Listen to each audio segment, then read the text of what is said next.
The interview of the 20th anniversary for Natasha and Bradley Dyer. All right. Third question. Tell me about your proposal. Tell us, the audience, about your proposal. Okay, so let me set the stage. Once Juba and I started dating, we saw each other every single day. Every day. He would come over to my apartment after work, or we would go to church together. We saw each other every day. And then the Saturday before he proposed, I didn't see him. I didn't hear from him. He ghosted me. No, didn't return my phone calls. Didn't come to the house. No explanation.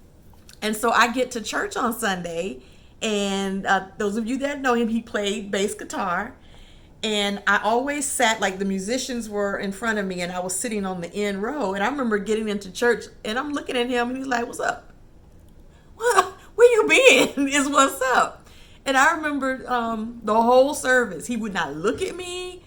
And I was just like, I mean, at first it was just kind of like, really? What's going on? We've been together almost a year. This was February, and we started dating in May. And then at the end of service, Pastor Hayes called me up.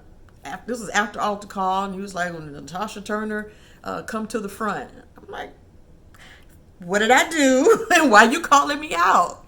And I will tell you, I absolutely had no clue. People were coming out. Somebody brought me a rose. Somebody brought me a balloon.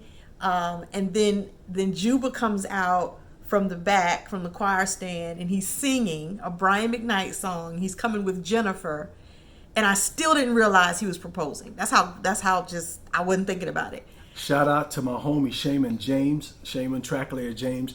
We practiced it. He played Back at One by Brian McKnight, and I came out with Jennifer because Jennifer was the conduit between Tasha and I. Yep. And I came out singing Back at One. You remember the choir?